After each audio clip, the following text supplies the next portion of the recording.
Shalom saudara, senang berjumpa kembali. Hari ini kita akan belajar memahami tentang pengurapan. Pengurapan sebagai perhiasan. Mari kita perhatikan perumpamaan Tuhan Yesus dalam Injil Lukas pasal yang ke-15 ayat 8 sampai dengan ayat yang ke-9.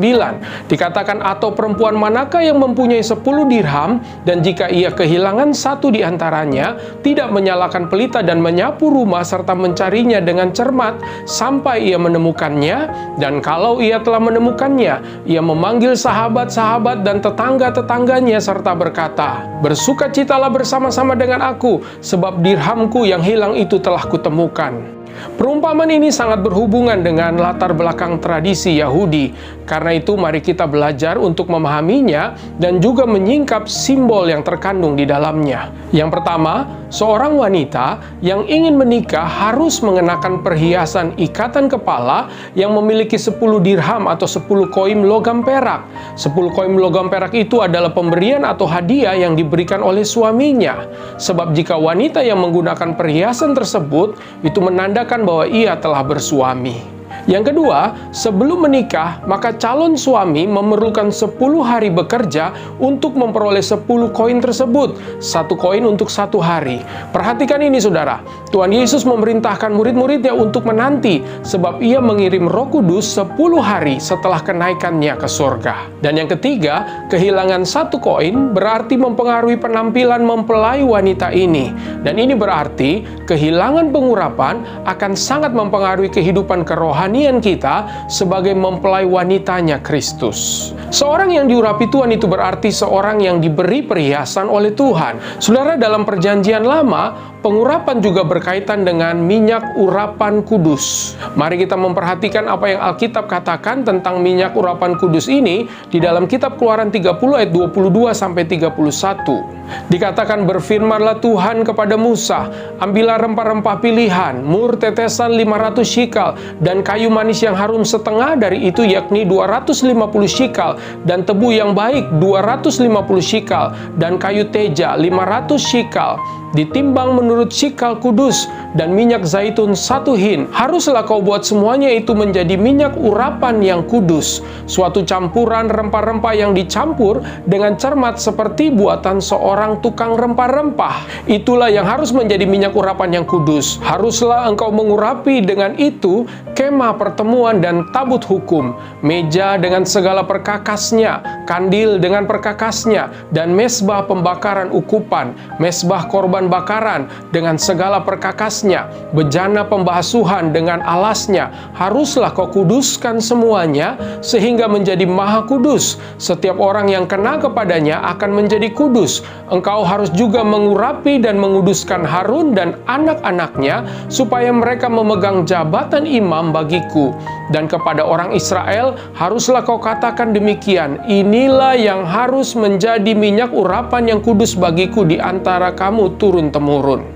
Saudara dikasih oleh Tuhan, disinilah kita mengerti mengenai minyak urapan kudus ini, maka kita bisa menyimpulkan bahwa minyak urapan adalah hiasan untuk imam. Proses membuat minyak urapan ini adalah dari setiap bahan harus dihancurkan menjadi bentuk sari atau ekstrak, dan aromanya akan penuh wangi tercium. Dengan demikian, kita pun harus memahami bagaimana proses Tuhan mengurapi kita. Yang pertama, dihancurkan oleh Tuhan.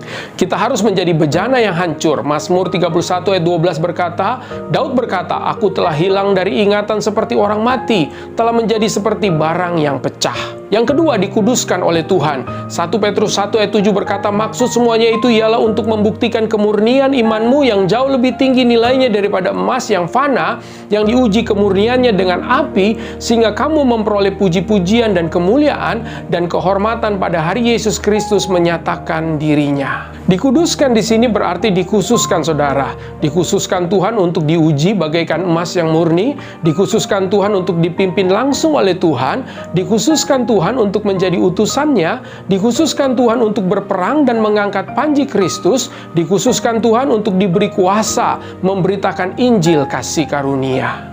Saudara, selanjutnya Alkitab juga mengingatkan kita, bahkan menegaskan kepada kita pentingnya hidup dipimpin oleh Roh Kudus, pribadi Allah yang ada di dalam hidup umat tebusan Kristus, yaitu pertama, untuk menghadirkan kemuliaan Allah. Mazmur 29 ayat 2 berkata, "Berilah kepada Tuhan kemuliaan namanya, sujudlah kepada Tuhan dengan berhiaskan kekudusan."